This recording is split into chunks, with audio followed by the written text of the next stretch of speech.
Makasih, selamat malam semuanya. Terima kasih, Minci. Melisa, Minci, namanya Melisa, Minci ya. Eh, Sangat profesional sekali ya ininya. Dari kemarin jadi nggak enak rasanya moderatornya. Eh, Terima kasih sudah hadir, meluangkan waktu. Ada seorang teman mengeluh ya, Mas Reza bikin kelas hari Selasa. Saya tuh jam 9 baru sampai rumah. Gitu. Ya bilang ya panitianya maunya begitu ya, saya ikuti gitu. Nanti mungkin next time weekend lah gitu kalau kelas-kelas yang ini. Karena sekarang sudah mulai aktif lagi bekerja ya, jadi beberapa teman tuh ya, gila gue jam 9 baru sampai rumah, jam 8, jam 7 tuh masih macet-macetan, nggak bisa konsen, jadi ya akhirnya pada nggak bisa daftar, sayang gitu. Tapi ya itulah, tapi jadi saya sangat berterima kasih teman-teman sudah mau meluangkan waktu di tengah segala kesibukan untuk belajar bersama malam hari ini. Semoga bisa memetik banyak kebijaksanaan ya, supaya hidup jadi lebih damai dan lebih bahagia gitu. Dan bisa melampaui keresahan gitu. Tujuan kita itu sebenarnya. Oke, sedikit pengantar ya. Hari ini kita berbicara soal Nagarjuna. Ini mungkin tema paling sulit yang pernah saya presentasikan ya. Saya sudah ngomong soal Kant, Habermas, ngomong soal Marx, ngomong soal Zen, Gautama juga udah beberapa kali. Nagarjuna tetap yang gimana cara menyampaikannya gitu loh, tanpa menciptakan kebingungan, kebosanan, atau tadi kata Pem itu, nanti selesai diskusi pada nggak bisa tidur gitu kan. Tanggung jawab panitia bilang gitu. Disclaimer-nya ke panitia gitu ya. Ya saya selalu mikir, kemarin hari Sabtu tema yang kurang lebih sama saya bicarakan di komunitas Salihara. Saya nggak tahu teman-teman Salihara di sana gimana rasanya. Nurudin waktu itu ada tuh, atau hari ini dia ada nggak? Selalu ada kayaknya ya. Dimanapun saya ada, dia ada.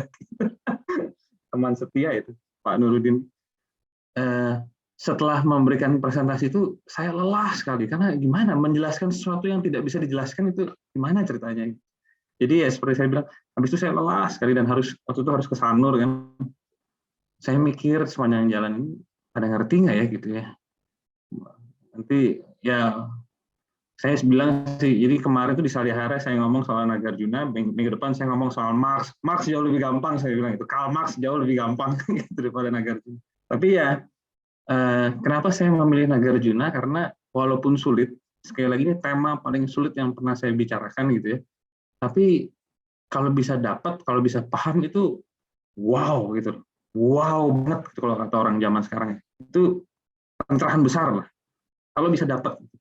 Jadi kita gambling aja nih. Jadi saya seperti begini gitu ya. Ada yang nangkep dapat pencerahan besar, yang nggak dapat ya pelan-pelan lah nanti gitu. Mungkin ada seminar berikutnya gitu ya. Nagarjuna 101, 12 pertemuan gitu. Nanti ikut cuma 2 orang gitu kayaknya. Saking gimana itu. Jadi ya itu dari tadi pagi saya juga mikir nih, hari ini ngomong Nagarjuna, gitu. Saya mesti mempersiapkan gimana gitu. Memang ini filsafat yang formless ya, tidak ada bentuk. Ya. Dia menggunakan bentuk untuk melampaui bentuk. Jadi menggunakan teori untuk melampaui teori, menggunakan kata untuk menghancurkan kata. Ya. Dan pada akhirnya tidak ada yang bisa dikatakan gitu. Kalau mau, tadi kan saya ngomong sama Pem gitu, kalau mau memberikan jawaban absolut presentasi hari ini ya saya diam aja sebenarnya, itu yang tertinggi ya gitu ya. Pentiness ya. Cuma nanti malah bingung kan, nggak dibayar panitia lagi kan, panitia kecewa gitu. Oke, dengan catatan itu kita mulai saja Nagarjuna.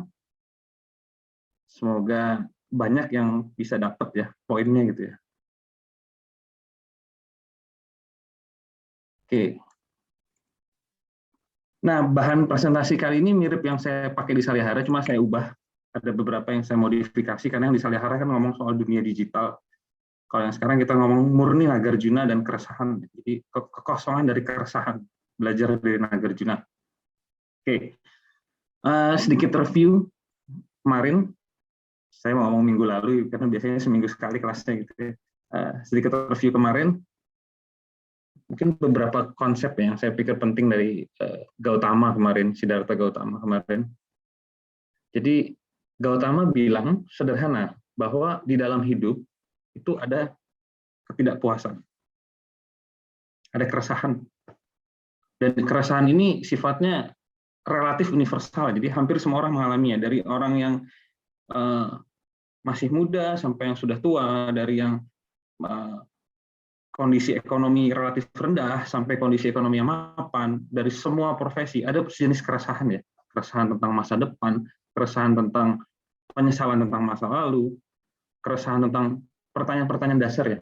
Minggu lalu ada teman dari NTT, atau dia ada di sini apa enggak, telepon, Mas saya resah kenapa? Saya nggak tahu tujuan hidup saya apa. Pagi-pagi jam 8 pagi saya ditelepon gitu. Jadi ada keresahan, sebenarnya saya ini lahir buat apa sih? Agama memberikan jawaban ya untuk macam-macam teori lah. Cuma ada yang puas, ada yang enggak. Gitu. Dan yang enggak puas semakin banyak. Gitu. Ada semacam keresahan eksistensial. Dan Gautama menunjukkan ini. Jadi ada duka dalam hidup, ada keresahan di dalam hidup. Udah itu aja. Itu fakta yang tidak bisa dibantah. Ya. Ada satu tafsiran yang bilang hidup adalah penderitaan. Enggak, itu salah. Itu terlalu lebay. Hidup tidak penderitaan, tapi ada penderitaan di dalam hidup. Ya, itu jelas.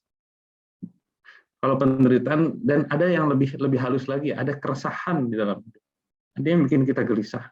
Ada duri di dalam dada, gitu. Nyangkut gitu. Nah, ini bisa dilampaui dengan tadi kemarin sudah dijabarkan secara sistematik cara-caranya, tapi yang paling penting yang bisa kita ambil ya, kalau misalnya daya ingat kita tuh nggak banyak gitu ya, nggak kuat gitu, aduh pusing, kebanyakan 4, 8, 3, ada yang 84.000 katanya. Gautama tuh mengajarkan 84.000 teknik ya untuk menghancurkan penderitaan ya. Nggak ada yang punya waktu untuk sebanyak itulah. Intinya apa sih? Satu kalimat, anicca anatta dukkha. Jadi itu bahasa Pali, artinya kita harus paham, benar-benar paham bahwa hidup ini sementara, bahwa tidak ada diri yang abadi, diri yang tetap. Gautama menunjuk ke diri kita sebenarnya. Tidak ada reza yang permanen. Reza itu terus berubah. Karena tadi saya bilang reza itu sebenarnya hanya sekedar nama, yang tidak ada yang disebut reza. Reza itu ilusi bahwa seolah-olah saya ini reza terus, enggak. Mood saya berubah, pikiran saya berubah, rambut saya rontok, ada yang tumbuh, jenggot tambah panjang, kuku tambah panjang, perut tambah gendut, apalagi sejak di Bali gitu kan, makan berantakan mulu di sini gitu. Jadi tidak ada diri yang permanen. Dan yang terakhir, kalau kita mencoba mengejar, mencengkeram kehidupan, mencengkeram karir kita, mencengkeram keluarga, hubungan, cinta, uang, kita mencoba mengejar dan mencengkeram, kita akan menderita, kita akan tidak puas. Maka jangan dicengkeram.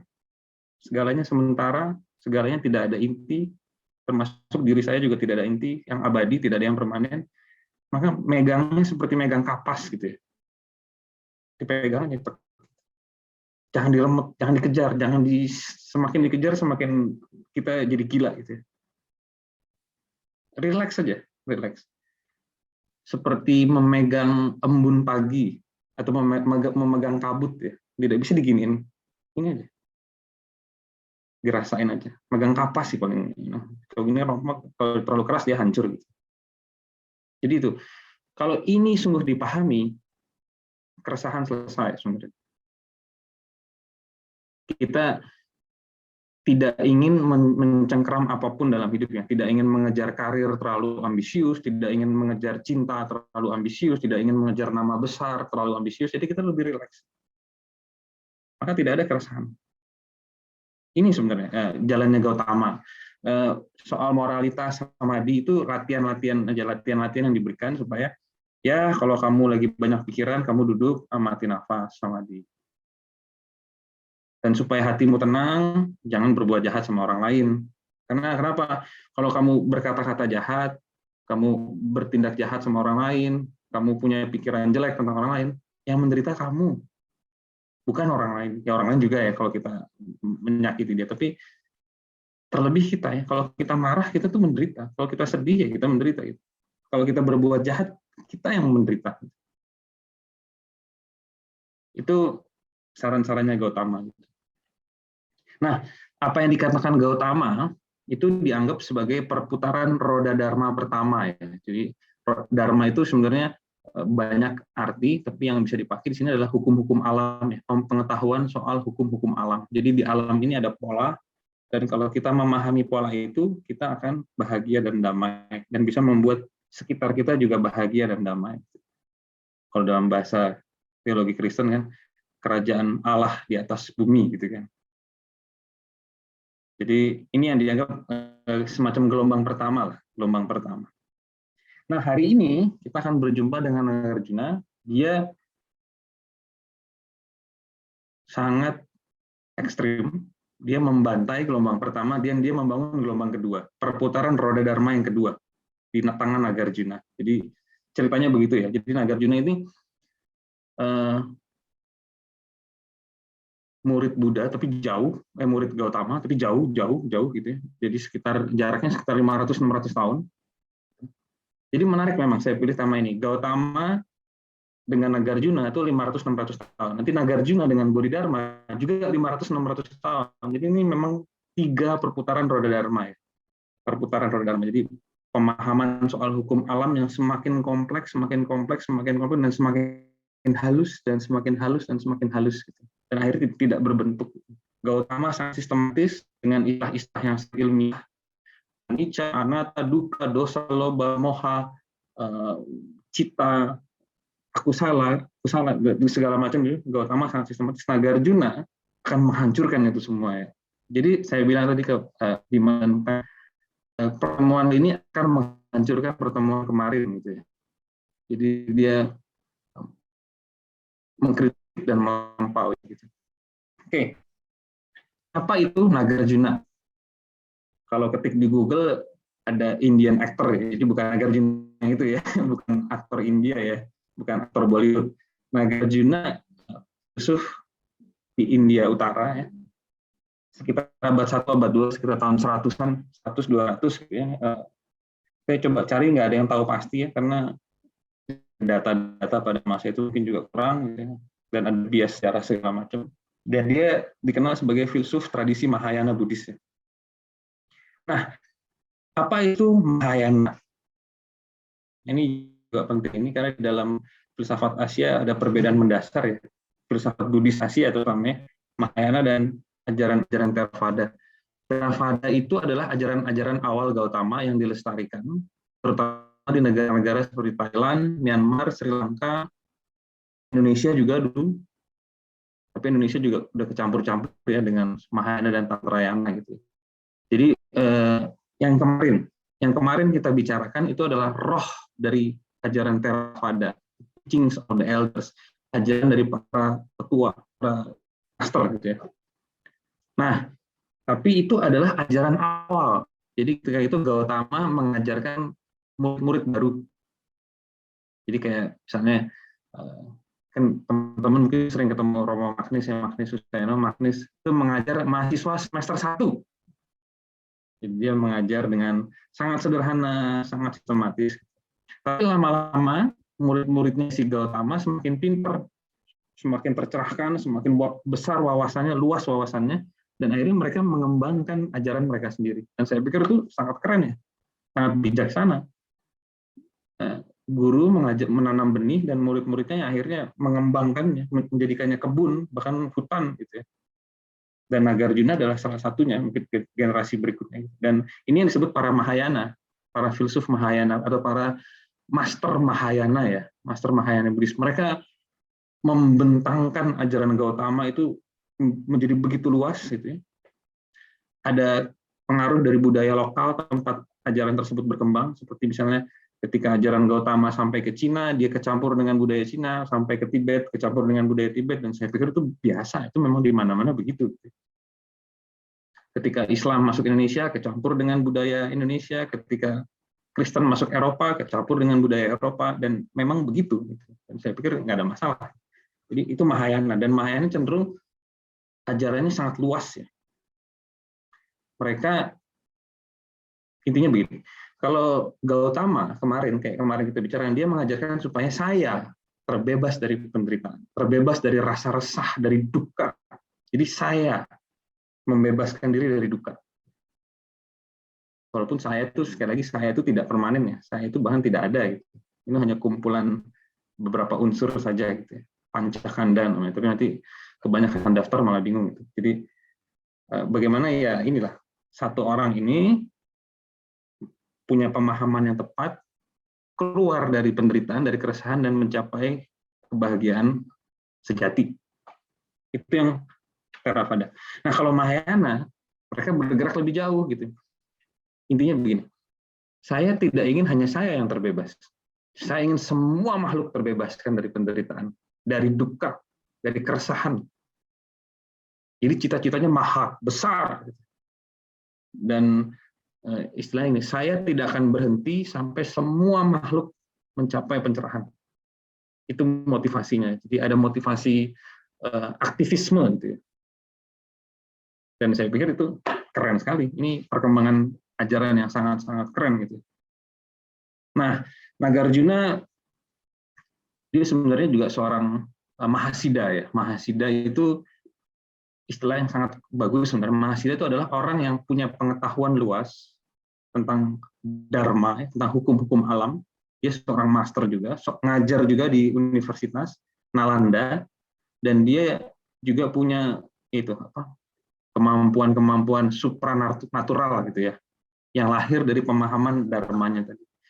Kan seperti saya bilang minggu lalu, kalau di Asia filsuf itu berbeda ya. Filsuf itu adalah orang yang punya pemahaman mendalam, sangat cerdas, sangat kritis, sangat rasional, sangat logis, tapi juga punya kemampuan supranatural karena dia paham akan hukum-hukum alam tadi gitu. Nah, Nagarjuna salah satunya, dia seorang Mahasiddha. Teman-teman di Bali mungkin sudah terbiasa dengan ini kan, konsep resi yang datang dari Majapahit dulu yang mengembangkan budaya Bali sekarang, itu juga orang-orang yang bisa dianggap selevel Mahasiddha ya. Jadi punya wawasan luas, cerdas, dan punya kekuatan-kekuatan tertentu yang lahir dari pemahaman itu. Ini berbeda dengan para filsuf Eropa yang sangat akademis, ya, rasional, titik gitu ya. Jadi memang Mahasiddha itu multidimensional. Dan itu bukan, sekali lagi, itu bukan sesuatu yang mistik atau gimana klinik, bukan. Jadi kekuatan supranatural tersebut lahir dari pemahaman yang mendalam atas hukum-hukum alam, dharma ya, dharma.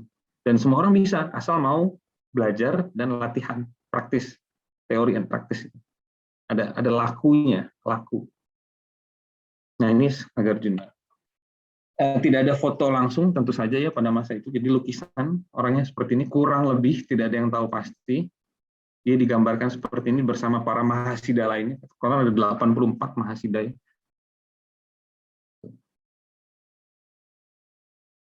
Nah,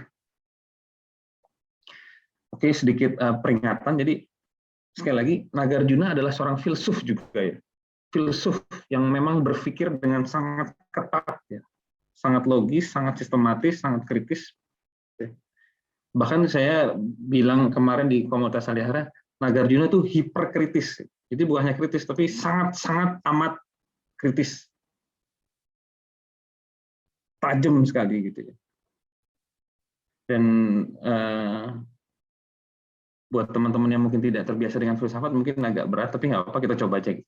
Jadi Nagarjuna menulis buku yang saya pakai itu Mula Madhya Kakarika, artinya syair-syair dasar tentang jalan tengah, middle way, fundamental stanzas of the middle way. Dan memang Nagarjuna dikenal sebagai filsuf jalan tengah. Jadi saya teringat Aristoteles ya dengan teori jalan tengah. Nah, jalan tengah dari apa? Jadi pada waktu itu ada dua paham besar yang berkembang di India Utara ya, tempat Nagarjuna itu. Yang pertama adalah eternalisme. Eternalisme adalah paham yang melihat bahwa di alam semesta ini ada sesuatu yang tetap dan abadi. Kita bisa nyebutnya Tuhan, bisa nyebutnya Dewa, bisa nyebutnya Mahadewa, atau macam-macam sebutannya, tapi ada sesuatu yang kekal dan abadi di alam semesta ini. Itu paham pertama. Dan itu melahirkan berbagai macam aliran juga ya, aliran-aliran agama maupun school of thought kalau di sana, aliran-aliran berpikir. Nah, Yang kedua adalah nihilisme. Nihilisme jelas ya, bahwa segalanya ini tidak ada. Segalanya ini hanya tipuan panca indera. Ya. Saya tidak ada. Ini hanya mata Anda yang menipu Anda dengan menganggap saya ada. Tapi kalau kita tutup mata, atau colok matanya, jangan diikutin, tutup aja, tutup matanya. Tidak ada. Jadi realitas hanya merupakan tipuan panca indera. Nah, Nagarjuna melihat dua paham ini berbahaya, ini ekstrim. Yang satu abadi, kekal, yang satu ketiadaan. Dan dia merumuskan filsafat jalan tengah, Mula Madhya Kakarika ini, untuk menanggapi dua aliran filsafat ini. Dia menawarkan sebuah jalan baru gitu ya. Nah, dia mulai dengan pertanyaan sederhana ya. Apakah ada entitas yang memiliki inti tetap? Inti itu adalah esensi ya, esensi yang abadi gitu. Kemarin saya waktu di sehari-hari pakai contoh colokan kabel, sekarang saya pakai contoh baterai aja nih. Ini ada baterai depan saya. Apakah baterai ini, benda material, punya esensi yang abadi, yang tidak berubah? Itu pertanyaan dasarnya. Nagarjuna tidak, di bukunya tidak mulai dengan begini. Nagarjuna langsung tek konsep stanzas ya, kayak syair gitu, yang sangat abstrak ya. Tapi saya coba jelasin dengan beberapa contoh. Apakah di dalam baterai ini ada sesuatu yang abadi dan permanen, inti yang kekal? Pertanyaan dasar pertama. Terus kedua, itu benda material ya. Contoh yang bisa saya pakai lain, misalnya pohon. Ini ada pohon. Apakah di dalam pohon ini ada sesuatu yang abadi? Dia punya esensi yang tetap, yang tidak berubah? Itu pertanyaan dasarnya. Nah, yang kedua adalah objek mental. Objek mental itu pikiran, perasaan, emosi, konsep. Jadi sesuatu yang tidak material, dia tidak bisa ditangkap dengan panca indera, tapi dia muncul di dalam batin kita ya. Saya gambarnya seperti ini. Misalnya apa ya? Muncul ide di kepala saya nih, habis webinar saya mau makan malam. Tapi apakah masih buka? Itu kan pertanyaan saya di sini. Apakah ada tempat makan masih buka? Nah, apakah ada sesuatu yang abadi, yang tetap, yang permanen, ada esensi yang universal, yang kekal di dalam konsep objek batin saya, objek mental saya? Itu pertanyaan kedua. Jadi sekali lagi pelan-pelan, yang pertama benda material, apakah ada esensi yang tetap? Yang kedua, objek batin, pikiran, atau perasaan. Saya sedang merasa sangat bersemangat ya berbicara. Apakah di dalam perasaan bersemangat ini ada esensi yang tetap, yang kekal dan abadi? Itu pertanyaan. Nah, yang ketiga, coba bandingkan dua foto mas-mas ini ya, dan orang yang sedang presentasi ini. Katanya sih ini tiga orang yang sama ya.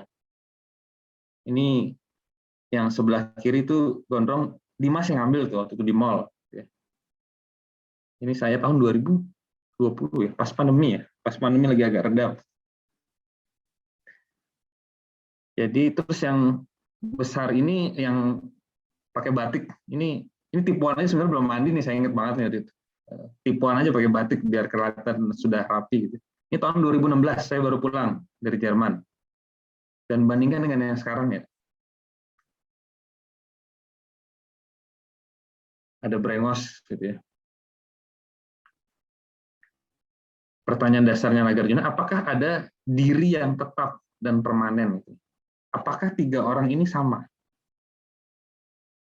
Artinya, apakah di dalam tiga orang ini ada sesuatu yang permanen, esensial, tetap, kekal, dan abadi?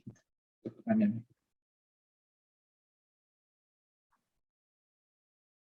Coba kita kembali. Nah, jadi Nagarjuna kira-kira ingin memahami itu ya. Ada nggak sih sesuatu yang bisa kita anggap itu ada loh, itu eksis tuh, bisa ditunjuk gitu. Baterai ditunjuk dan dia tidak berubah. Dan jawaban Nagarjuna adalah atas 3 pertanyaan ini tidak, dengan P besar. Tidak. Baterai, nih baterai, saya angkat, saya taruh, saya angkat lagi, 2 baterai yang berbeda. Kenapa? Karena baterai secara molekul dia berubah terus. Energinya berkurang terus. Ini saya pegang, saya taruh, saya pegang lagi. 2 baterai yang berbeda. Tapi kok kita kirain sama, karena kita bodoh. Itu kata Nagarjuna. Itu ignorance, awija. Awija, kalau bahasa palingnya. Karena kita bodoh, kita salah paham, kita mengira baterai ini sama. Ini 2 baterai yang berbeda. Kita mengira itu sama, karena kita bodoh, ignorant, salah paham ya. Begitu pula objek mental. Pohon dulu ya, pohon. Pohon, waktu saya di Jerman itu saya tinggal di kamar, depannya ada pohon gede. Dan saya ngambil 4 foto waktu itu. Musim panas, pohonnya kayak begini. Musim dingin, pohonnya udah kayak mati gitu, cuma batang doang, ranting-ranting gitu. Ketika musim semi gitu ya, dia mulai tumbuh lagi. Ketika musim gugur, dia kuning gitu, kayak sudah mau hancur gitu. Pohon pun juga berbeda. Tidak ada pohon yang sama. Tidak ada esensi yang tetap di dalam pohon. Tidak ada inti yang kekal. Tapi kan kita sebut pohon karena kita bodoh. Kita mengira itu pohon yang sama karena kita bodoh. Itu yang disebut habitual mind, pikiran yang lahir karena kebiasaan semata ya. Yang tidak melihat sesuatu sebagaimana adanya, tapi melihat sesuatu di dalam ilusi, di dalam konsep. Jadi sekali lagi, kenapa kita mengira itu pohon yang sama, ini baterai yang sama? Karena kita bodoh, kita salah paham, kita hidup dalam ilusi. Ilusi yang lahir dari kebiasaan, dari tradisi, diajarin dari kecil begitu. Hasil indoktrinasi bahwa segala sesuatu itu pun ada sesuatu yang permanen. Pikiran mungkin lebih gampang ya. Tadi pagi, bangun pagi, saya masih ingat, saya agak capek gitu, tidur tapi nggak seger gitu. Akhirnya saya jalan-jalan. Siang badan udah seger, hati gembira gitu kan habis jalan-jalan. Terus siang rapat, Zoom, 2 jam. Habis Zoom, ketemu teman. Dan di dalam semua kesalahan itu saya perhatikan pikiran saya dan emosi saya berubah-berubah. Mood berubah, emosi berubah, pikiran berubah, berganti-ganti. Maka tidak ada pikiran yang permanen. Tidak ada emosi yang permanen. Tidak ada emosi yang kekal. Tidak ada pikiran yang kekal. Jadi pikiran macam apapun, santai aja, nanti juga ganti, nanti juga lewat. Saya pikir lebih gampang dipahami ya, bahwa tidak ada yang permanen di dalam pikiran kita. Pikiran kita berubah-berubah, mood kita berubah-berubah. Nah, ini mungkin yang paling jelas ya. Ini adalah 3 makhluk yang berbeda.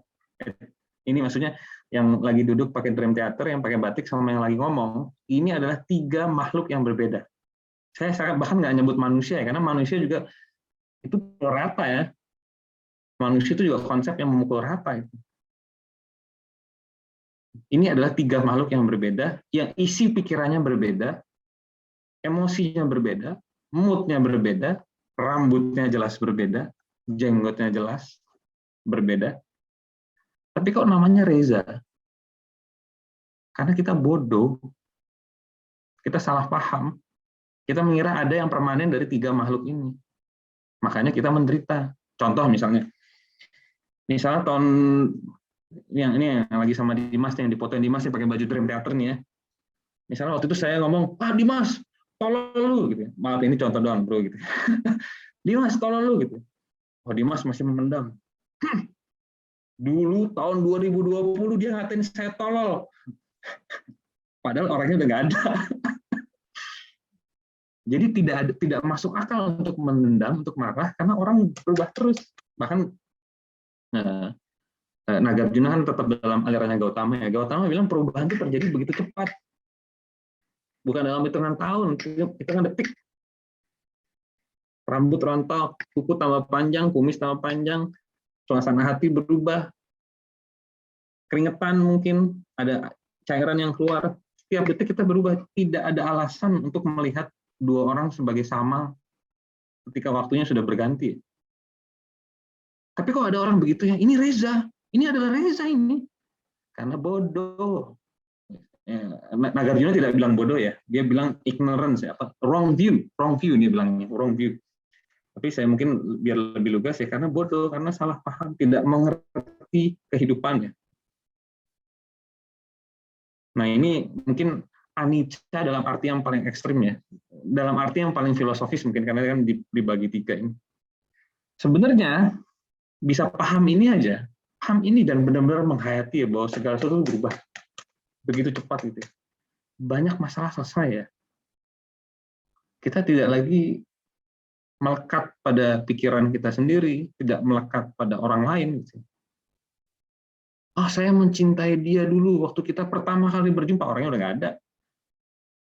Saya membenci dia dulu, gini, orangnya juga udah nggak ada. Itu dihayati ya, banyak pencerahan muncul. Gitu. Poin ini ya.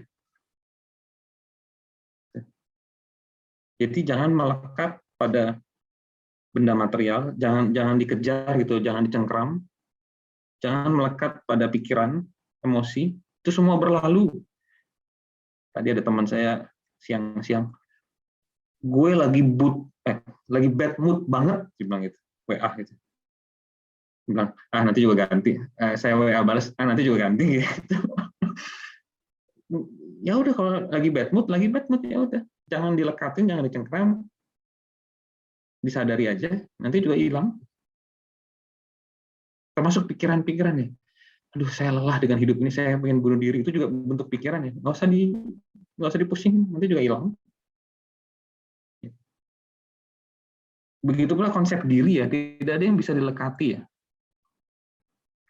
Misalnya orang maki-maki saya, oh Reza, tolol lo, goblok lo, dasar penyebar ajaran sesat gitu ya. Reza yang mana gitu? Kamu ngomong sama Reza yang mana? Reza itu berubah terus loh gitu ya. Bahkan tidak ada yang disebut Reza ya. Karena Reza itu kan label seolah-olah yang ditandain itu permanen gitu ya. Kayak tiga orang inilah. Si gondrong, si botak, sama si breok. Seolah-olah itu sama. Ini adalah tiga makhluk yang berbeda. Yang mana yang mau dicela gitu. Oke, jadi pelan-pelan. Nah, dengan ini lahirlah konsep sunyata di dalam Nagarjuna. Karena segala sesuatu berubah terus, bukan, kebalik. Segala sesuatu itu berubah terus karena dia tidak ada inti, esensi, atau substansi yang kekal, yang abadi. Bukan hanya di diri, tapi di segala sesuatu di alam semesta ini ya. Semuanya berubah. Bagaimana dengan Tuhan, dengan dewa? Dewa juga suatu saat akan hilang. Tidak ada konsep sang pencipta yang abadi gitu. Makhluk supra yang divine beings itu juga muncul, bertahan, dan nantinya lenyap dengan perubahan ini. Karena tidak ada inti atau tidak ada esensi atau substansi yang abadi. Inilah sunyata. Jadi sunyata itu bukan kekosongan, ketiadaan ya, tapi kekosongan dari inti, dari esensi yang kekal. Ini harus dicatat. Sunyata. Orang Jawa nyebutnya suwung, tapi agak berbeda mungkin maknanya. Sunyata itu artinya tidak ada atau kosong dari esensi, inti, atau substansi yang abadi. Makanya hidup ini dipegang seperti megang kapas saja. Jangan diremet, jangan kita hancur. Pegang dengan pelan. Karena dia berubah terus. Nah, dengan konsep sunyata ini, Nagarjuna membuat sebuah jembatan antara dua bentuk kenyataan. Oke, ini semakin dalam ya. Jadi please bear with me kalau kata orang Amerika. Tolong diikutin pelan-pelan. Jadi Nagarjuna membedakan dua bentuk kenyataan. Ada kenyataan konvensional, kenyataan konseptual. Misalnya Reza. Kembali ke Mas. Ini Reza, disebut Reza, tapi Reza itu adalah kenyataan konseptual. kenyataan yang dibangun dari kesepakatan sosial. Misalnya, kedua orang tua saya sepakat menamai makhluk ini sebagai Reza, jadi mau dia berubah kayak apapun juga, tetap dimaknai sebagai Reza. Itu yang disebut kebenaran atau kenyataan konvensional, kenyataan yang disepakati oleh masyarakat. KTP saya masih Reza, kartu keluarga saya masih Reza, paspor saya masih Reza, SIM saya masih Reza. Tapi itu adalah kenyataan yang sifatnya relatif, kenyataan yang sifatnya kesepakatan sosial saja, konseptual saja, hanya konseptual. Kenapa? Karena bisa saya ganti. Besok saya ke kelurahan ganti nama jadi Otong Watimena. Bisa dengan sangat mudah. Besok saya mau ganti kelamin. Bisa kalau mau. Walaupun saya nggak tertarik ya, tapi bisa kalau mau gitu. Maka ada yang disebut kenyataan relatif, tapi sifatnya relatif ya, berubah. Kesepakatan sosial. Tapi Nagarjuna tidak puas dengan itu. Kalau kita hanya hidup di kenyataan konseptual dan mengira itu sebagai bahwa ini adalah sesuatu yang permanen, yang abadi, artinya kita bodoh, kata dia, ignorant, pandangan salah, wrong views. Nah, Nagarjuna mengajak kita, ayo kita lebih dalam lagi. Kita masuk ke kenyataan mutlak. Kenyataan mutlak, kenyataan absolut. Apa itu kenyataan absolut? Sunyata. Lautan kekosongan. Lautan perubahan tanpa henti yang begitu cepat ya. Itu kenyataan yang sebenarnya, yang absolut, yang mutlak. Nagarjuna bilang, hiduplah dari kenyataan mutlak tadi, bahwa segala sesuatu berubah begitu cepat, tapi hormatilah kenyataan konseptual, kenyataan relatif. Dia tidak ngomong hormatilah, tapi itu juga punya nilai gitu ya. Kalau saya nafsirannya ya, kita hormati kenyataan relatif bahwa kalau saya dipanggil sama Dimas Reza, saya masih nengok gitu ya. Kalau saya dipanggil Pak RT gitu ya, Mas Reza, gitu, saya masih datang gitu. Karena saya menghargai atau memberi ruang bagi kenyataan relatif. Tapi buat saya itu, ya itu relatif, itu mainan aja. Itu bukan sesuatu yang real. Nah, konsep sunyata mencoba menjembatani dua bentuk kenyataan ini. Gimana caranya? Ya, dia sebagai konsep, karena sunyata itu kan konsep ya. Oke, pelan-pelan. Ini lebih dalam lagi ya. Lebih dalam. Jadi, Juna bilang sunyata is the bridge between relative reality and absolute reality. Jadi sunyata adalah jembatan antara kenyataan konvensional dan kenyataan absolut. Gimana cara jembataninya? Jadi sunyata itu adalah konsep. Dia adalah sesuatu yang bisa kita pikirkan. Sunyata di kepala itu sunyata. Tapi konsep itu mewakili sesuatu yang tidak bisa dikatakan. Mutlak. Perubahan tanpa henti. Lautan kekosongannya. Jadi konsep ini berdiri di antara dua kenyataan. Oke. Saya juga sebenarnya agak pusing menjelaskan ini, tapi ya kita pelan-pelan. Ya. Jadi sunyata adalah jembatan antara kenyataan sehari-hari ini, kenyataan relatif. Karena apa? Karena kita bisa memikirkannya. Sunyata, bisa diomongin dalam kelas ini. Bahkan ada buku-buku yang theory of emptiness. Gitu. Saya pernah ketawa-tawa. Ya. Ada teman di Itali dulu, waktu saya masih kuliah di Jerman, dia the history of nothingness. Dia menulis disertasi tentang the history of nothingness. Terus dia bilang, gimana lu cara menulis history of nothingness? Kasih kertas kosong aja, itu jokes kita dulu ya. Nah, jangan salah, nothingness itu selalu bersama dengan unity apa gitu-gitulah, apa reality gitu. Nah, itu kan metafisika ya kalau di filsafat ya. Cuma kita jokesin aja terus, lu buang-buang waktu menulis soal ketiadaan gitu. Oke, jadi kembali. Jadi sunyata itu bisa dipikirkan sebagai konsep, tapi dia mewakili, dia adalah representasi dari sesuatu yang tidak bisa dikatakan, kekosongan absolut. Itu maksudnya. Itu maksudnya the middle way. Nagarjuna.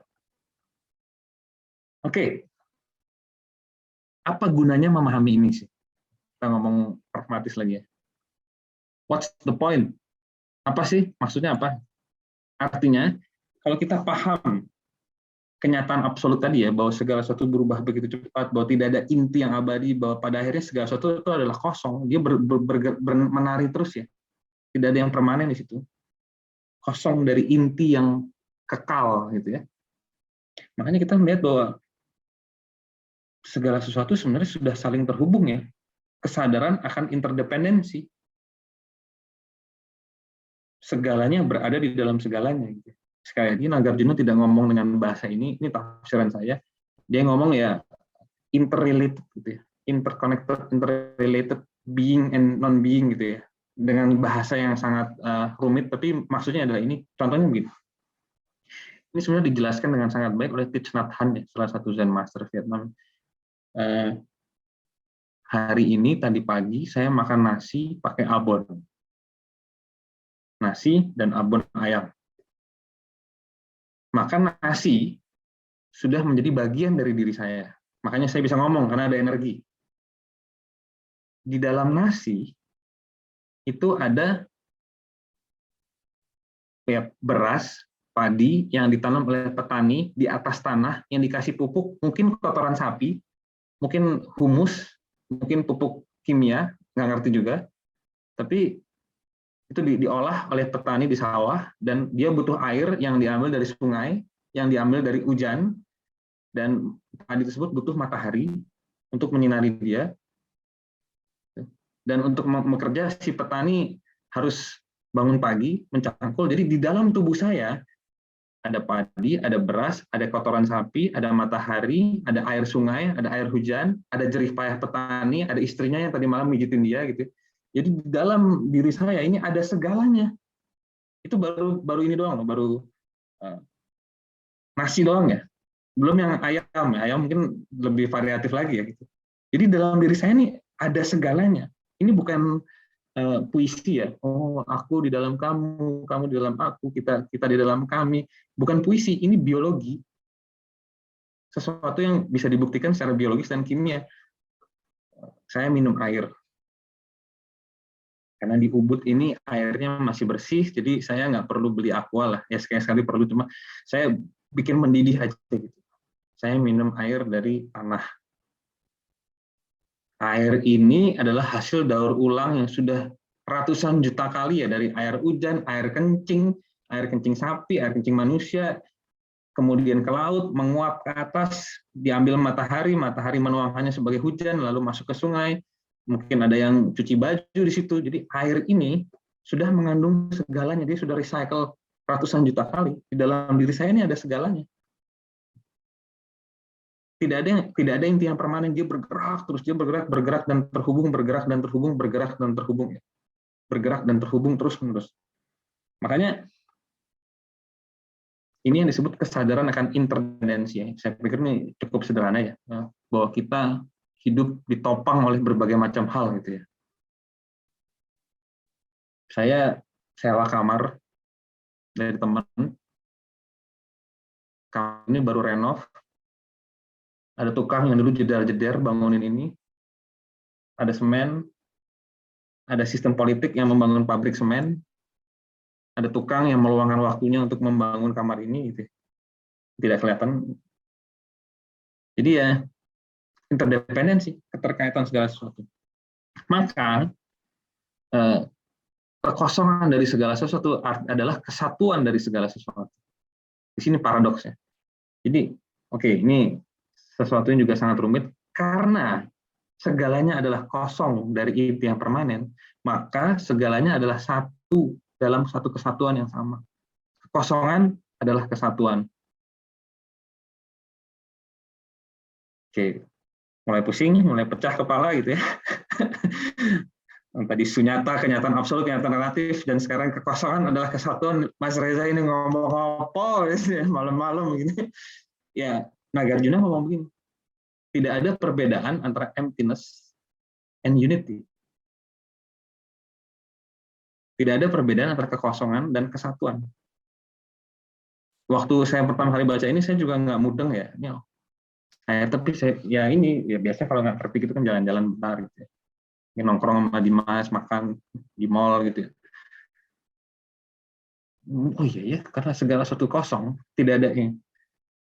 tidak ada baterai yang permanen, tidak ada reza yang permanen, dan ini saling berelasi sebenarnya, saya dan baterai ini terus-menerus gitu dengan ruangan ini ya. Kekosongan benar adalah kesatuan. Emptiness is unity. Kalau dalam desain tuh form is emptiness, emptiness is form. Tidak ada perbedaan antara kesatuan dan kekosongan, karena segala sesuatu kosong maka dia satu. Oke. Cukup sampai situ. Kira-kira itu poinnya Nagarjuna. Nanti mungkin kita bisa diskusi lebih dalam di kelas gitu. Lanjutannya. Kembali ke pohon. Kembali ke pohon. Sekarang kita bisa melihat pohon dengan kacamata yang baru. Setelah kita memahami sunyata, kenyataan absolut, kita melihat pohon, dia selalu baru. Selalu fresh. Beginner's mind ya, batin yang pikiran yang selalu melihat sebagai seorang pemula ya, selalu fresh, semuanya selalu seger, selalu fresh.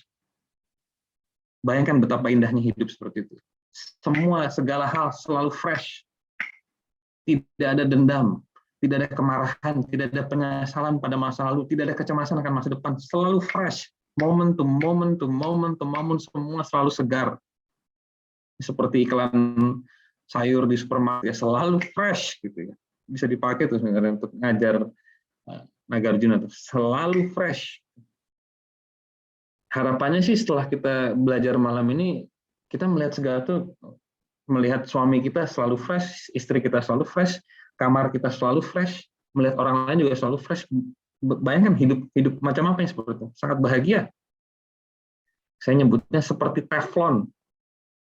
Panci teflon itu kan masak apapun dia bersih gitu ya, saat nggak ada yang lengket, kecuali teflon udah rusak, tidak ada yang lengket gitu. Jadi ya hidup kita seperti teflon, tidak ada yang meninggalkan jejak. Teman saya tadi pagi ada teman yang telepon, dia ingin minta maaf gitu ya. Mas Reza, saya minta maaf gini. Saya mungkin karena lagi Nagarjuna mode on ya, Nagarjuna mode on karena lagi baca, lagi nyiapin juga. Siapa yang memaafkan, siapa yang perlu dimaafkan? Dia semakin bingung, saya jawab gitu. Karena saya pikir tidak ada yang perlu dimaafkan. Orang yang melakukan kesalahan sudah tidak ada, orang yang dikenakan kesalahan juga sudah tidak ada. Kalau kita sama di level yang sama, tidak ada yang perlu dimaafkan, tidak ada yang perlu memaafkan. Dan tidak ada hal yang bisa dimaafkan juga. Berubah terus. Cuma ya akhirnya itu kan dari kenyataan absolut ya, kenyataan mutlak. Tapi kan sekali lagi kita harus memberi nilai pada kenyataan relatif ya. Oke, nggak apa-apa, santai gitu. Karena dalam kenyataan relatif tadi ya, kenyataan sosial tadi. Jadi sekali lagi harapannya setelah saat ini kita melihat dunia selalu fresh, selalu baru, karena memang itu kebenarannya. Itu kebenarannya, selalu fresh. Itu faktanya, fakta fisika ilmiah biologinya mengatakan begitu, dharmanya mengatakan begitu, bahwa segala sesuatu itu selalu baru. Lihatlah dengan kacamata yang selalu baru. Kalau perlu buang kacamatanya. Jangan buang secara harafiah ya, mahal ya. Tapi buang biasnya itu dibuang, kebodohannya dibuang. Oke. Nah, ini juga berat sebenarnya penjelasannya, tapi coba ya. Ini konsep yang disebut sebagai dependent co-origination. Dependent co-arising dalam bahasa Nagarjuna. Kalau saya terjemahnya sebagai terbentuknya sesuatu secara saling berbarengan atau saling bergantungan ya. Terbentuknya sesuatu secara saling bergantungan, dependent co-origination. Ini argumen yang juga sangat-sangat penting di dalam filsafat Nagarjuna. Artinya apa? Artinya gitu. Kalau tidak ada inti yang permanen, dan segala sesuatu itu kosong dari inti yang permanen, dan segala sesuatu saling terkait, dari mana itu semua muncul? Bukankah kita perlu adanya sang pencipta, awal dan akhir, alfa dan omega, causa prima Aristotelian, yang bisa menjelaskan sesuatu itu muncul. Nagarjuna bilang tidak perlu konsep semacam itu. Kalau kita lihat realitas, segala hal itu terdiri dari unsur-unsur yang berbeda. unsur-unsur yang berbeda bersinergi menjadi sesuatu, kemudian terurai. Muncul bersinergi, terurai. Menjadi satu, terurai. Muncul, terurai. Muncul, terurai. Muncul, lenyap. Muncul, lenyap. Muncul, lenyap. Segala sesuatu terjadi seperti itu. Contohnya, saya, Reza.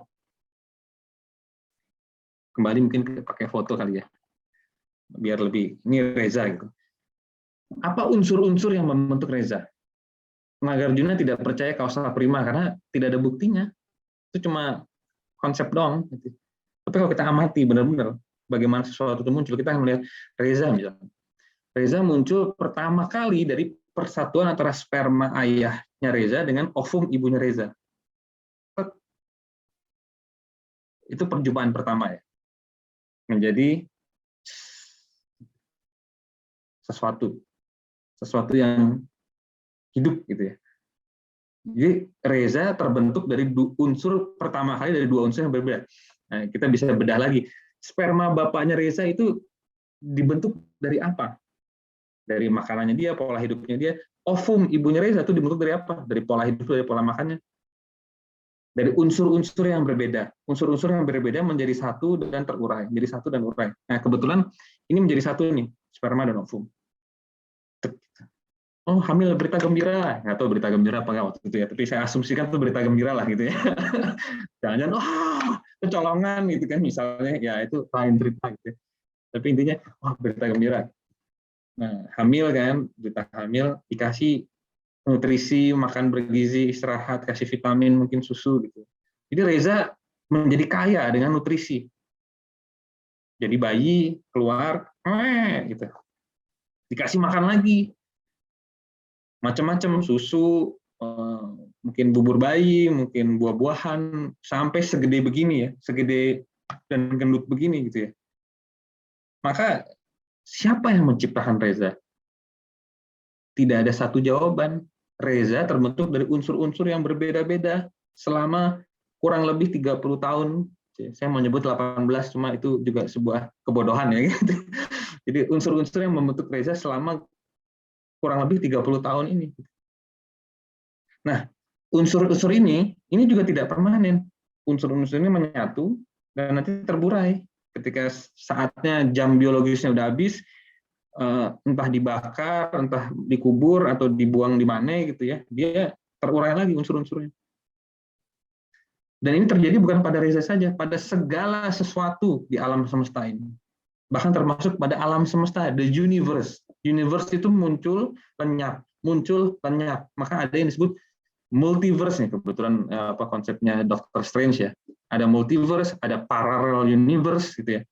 Itu menjelaskan bahwa segala sesuatu itu muncul, lenyap, muncul, lenyap, unsur-unsur bergabung menjadi satu, lalu lenyap, unsur-unsur bergabung lagi menjadi lenyap, dan itu terus bergerak, tidak pernah ada awal, tidak pernah ada akhir. Itu begitu gitu, proses yang terus berulang dengan pola-pola yang berbeda.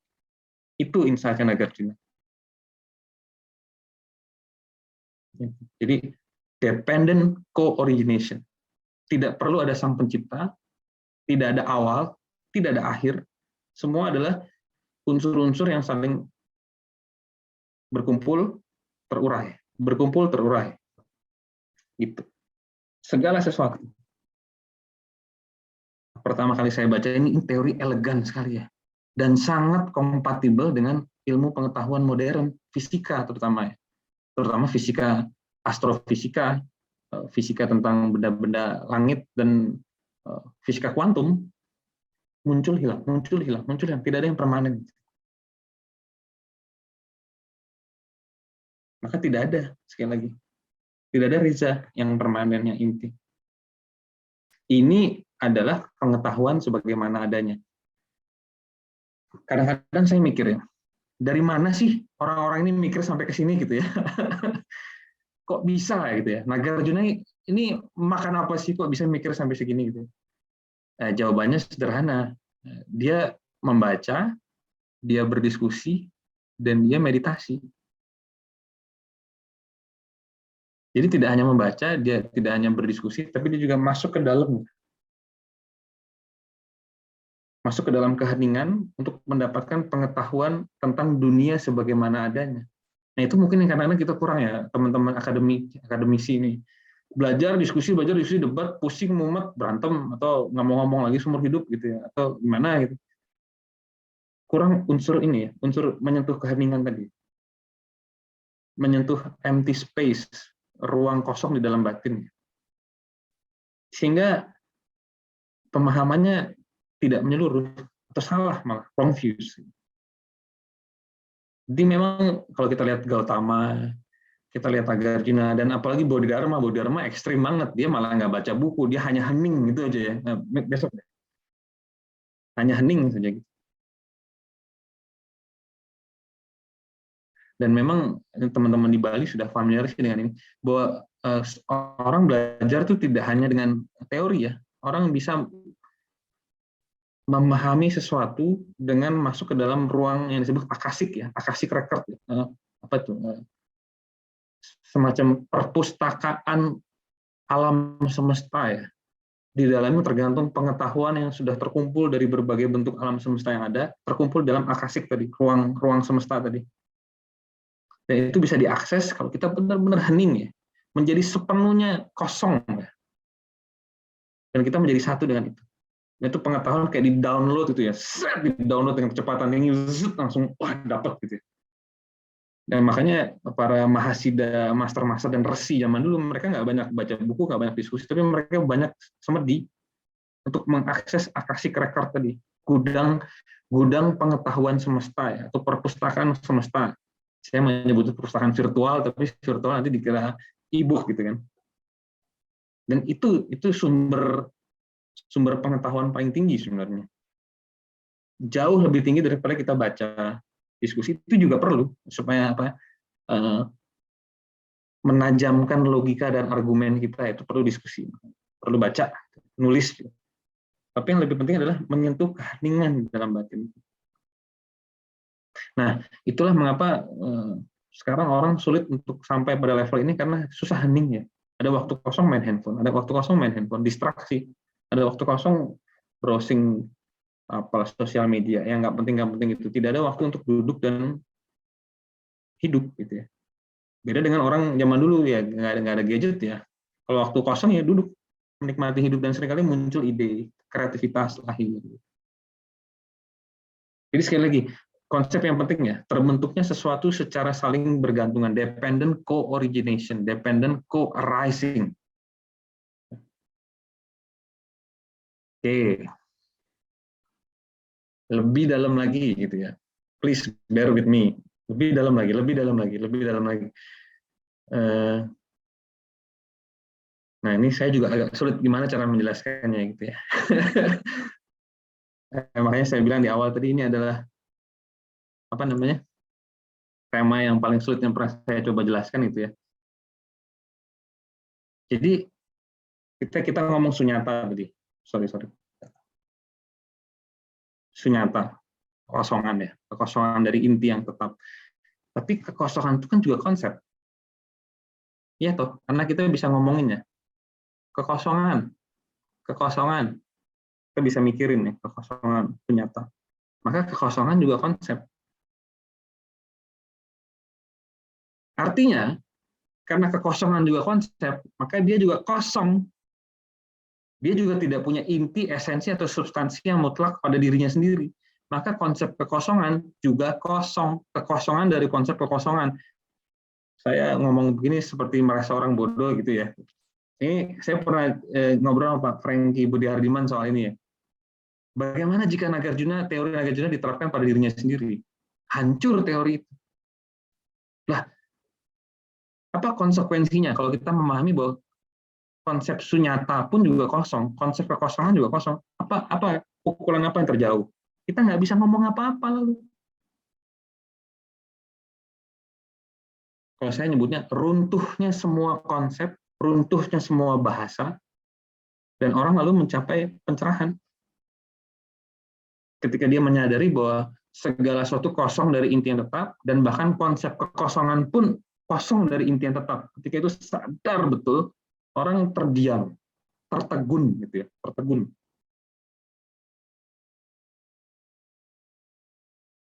Karena tidak ada yang bisa diomongin. Semua omongan tuh salah. Semua omongan tuh seperti buih-buih gelembung-gelembung yang segera berlalu setelah dikeluar gitu. Jadi konsekuensi dari filsafat Nagarjuna adalah runtuhnya semua teori, runtuhnya semua konsep, runtuhnya semua bahasa. Semuanya runtuh dan orang lalu melihat dunia sebagaimana adanya. Itu yang disebut pencerahan. Pengetahuan tertinggi adalah hancurnya semua pengetahuan. Teori tertinggi adalah hancurnya semua teori. Kebenaran tertinggi adalah hancurnya semua kebenaran. Makanya saya ingat salah satu mistik Kristen itu Docta Ignorantia, the doctrine of ignorance. Kita menjadi sepenuhnya tidak tahu. Bukan tidak tahu bodoh ya, tapi menjadi terbuka ya, karena sadar bahwa betapa sempitnya pikiran dan bahasa yang kita pakai itu tidak ada gunanya. Nah, mungkin kalau di Kristen disebutnya pengalaman mistik ya, ketika manusia berjumpa dengan sang penciptanya lalu nggak bisa ngomong apa-apa lagi. Mengalami metanoia, transformasi dari dalam gitu ya. Makanya saya, wah, mistik Kristen ini, waktu saya baca ini mirip dengan siapa namanya? Meister Eckhart, mistikus Kristen Jerman. Aku di dalam Tuhan, Tuhan di dalam aku menjadi kosong, Tuhan menjadi kosong, aku dan Tuhan adalah kekosongan dan akhirnya kosong. Ngomong apa tuh Meister Eckhart itu? Ini yang diomongin. Oke, sekali lagi mungkin biar logika yang jelas ya. Segala sesuatu tidak ada inti yang abadi, segala sesuatu kosong dari inti yang abadi, tapi argumen itu pun juga kosong dari inti yang abadi. Maka tidak ada yang bisa dibicarakan. Secara filosofis bisa dibicarakan bahwa konsep kekosongan itu adalah jembatan antara kenyataan konvensional dan kenyataan absolut gitu ya, secara filosofis. Tapi implikasinya buat hidup kita, sekali lagi, ini para filsuf ini Nagarjuna ini tidak ngomong hanya sekedar membuat kita pinter, dia ingin membuat kita tercerahkan, tidak puas hanya dengan pinter doang. Gitu ya. Orang pinter banyak, orang tercerahkan sedikit. Biasanya orang-orang pinter yang bodoh saya sebutnya gitu. Orang-orang pinter yang punya pandangan salah, ya, wrong views. Ya.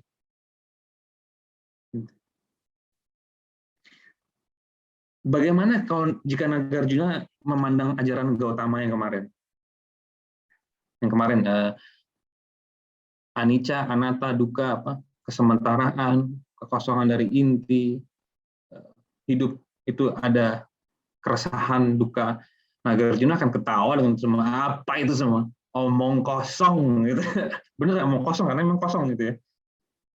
Maka Nagarjuna menghantam langsung ajaran Gautama awal tadi yang dianggap apa ini? Kamu seperti mengganti ilusi dengan ilusi yang baru gitu ya. 4 kebenaran mulia, 8 jalan mulia, ada 3 kotoran batin, ada 84.000 ajaran. Ya ampun, itu semua bullshit gitu ya. Kalau kata Nagarjuna ya, mungkin bukan bullshit dalam arti jahat, bahwa itu semua kosong. Kekosongan pun juga kosong, tidak ada yang bisa dibicarakan. Itu Nagarjuna. Oke. Ini masih pada belum tidur kan ya? Masih ada orang nggak? Masih ada ya? Apa sudah pada kosong semua nih? Gimana masih? Oke. Pelan-pelan. Oke, sekarang lebih dalam lagi ya. Saya pukul lebih dalam lagi ya. Gimana jelasin? Moderator masih ada waktu kan? Silakan Bung Reza. Iya. Jadi sekali lagi, karena kenyataan tidak ada inti yang absolut, tidak ada inti yang tetap, tidak ada yang bisa ditunjuk secara positif gitu ya.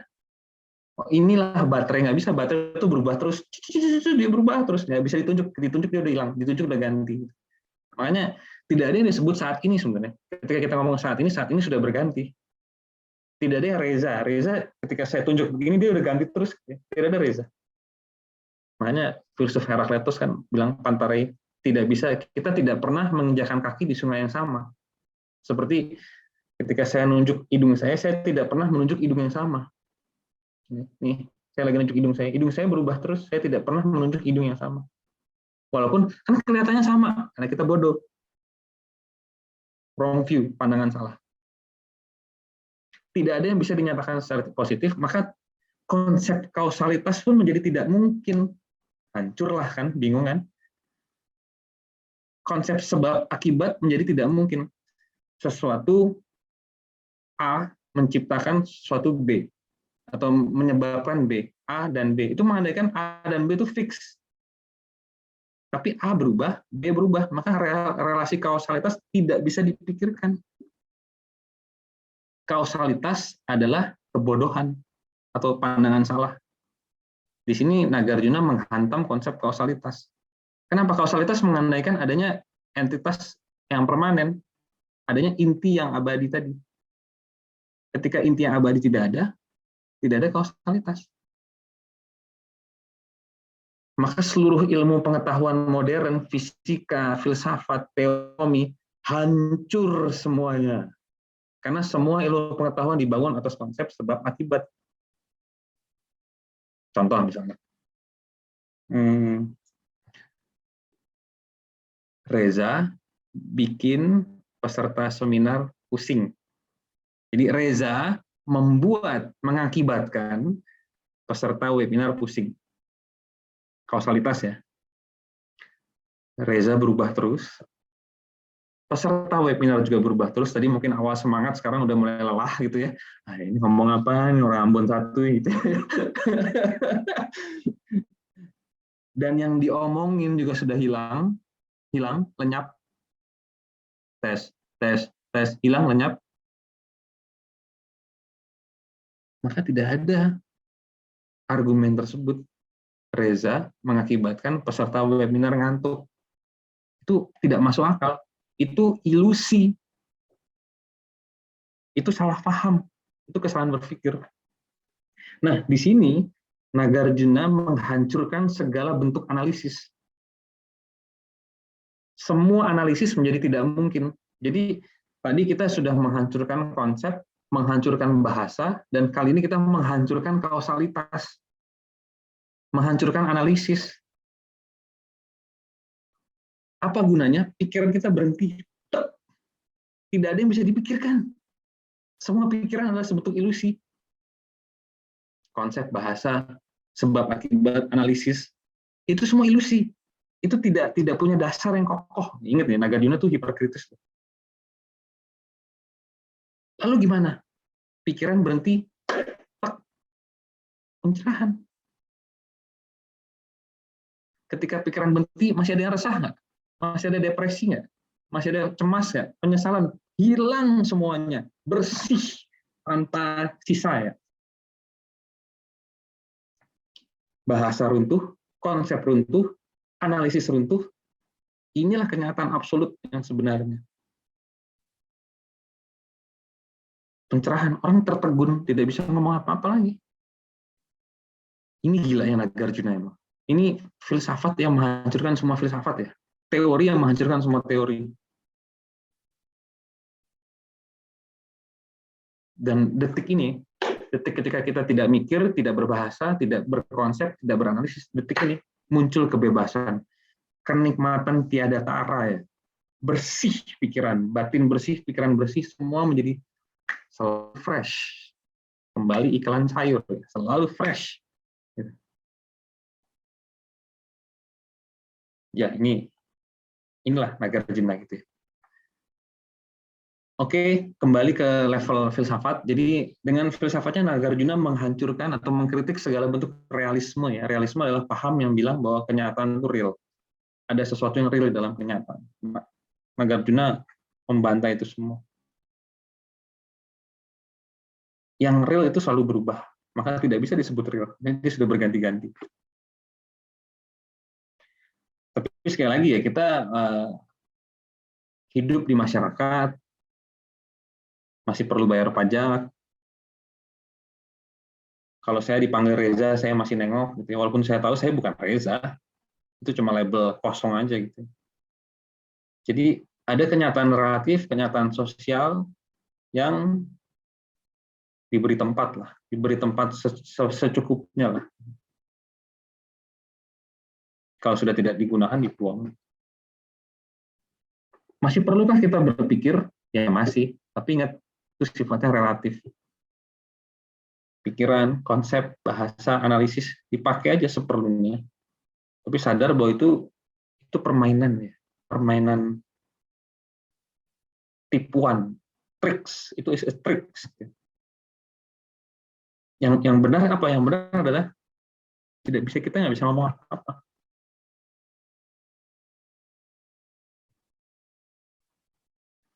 Jadi ya, apa yang bisa kita pelajari dari Mulia Madya Kakarika yang ditulis Nagarjuna 2000 tahun yang lalu ya. Jadi konsep hancur, bahasa hancur, analisis hancur, semua teori, semua ilmu pengetahuan hancur. Bersama dengan itu, hilangnya semua emosi negatif. Tidak masuk akal lagi kita marah, membenci, takut, tidak masuk akal lagi. Emosi positif juga hancur. Cinta, kangen, kagum, bergembira, itu semua juga kosong. Kosong dari inti yang permanen. Hidup lalu menjadi sepenuhnya di sini dan saat ini. Selalu baru, selalu fresh. Ya, menarik, sorry. Inilah yang disebut pencerahan. Nah, Nagarjuna mencapai pencerahan dengan melalui filsafat ya, dengan metode hiperkritis tadi ya, membedah semuanya sampai tidak ada lagi yang bisa dibedah gitu.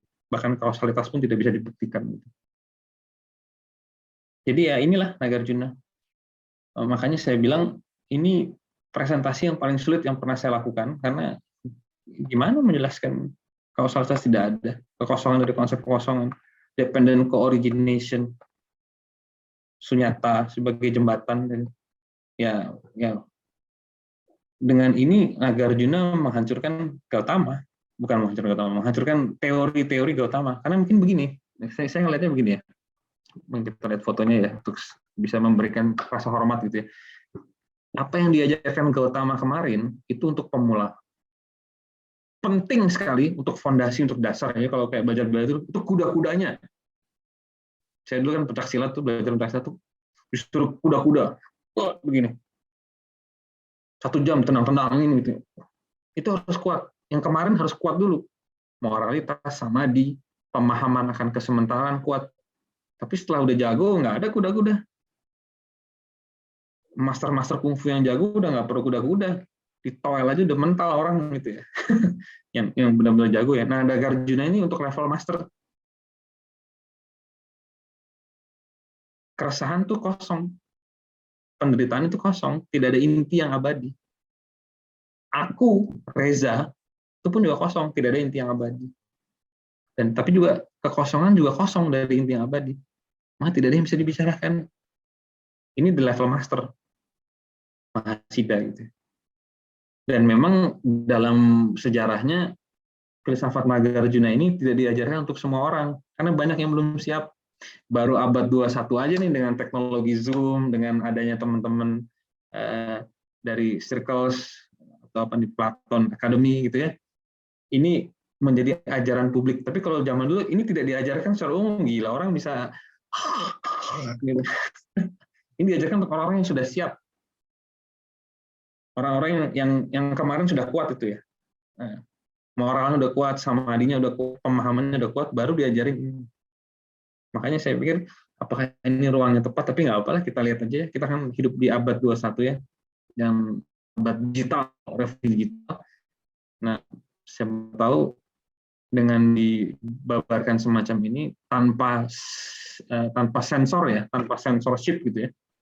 Ada yang dapat manfaat, saya yakin juga banyak yang bingung gitu ya, yang sakit kepala juga. Apalagi teman-teman tadi yang jam 9 sampai jam 11 ya, yang waktunya beda 2 jam gitu. Jadi ya kira-kira itu dari saya tentang Nagarjuna. Ya, sorry kan udah habis juga. Terima kasih atas waktunya.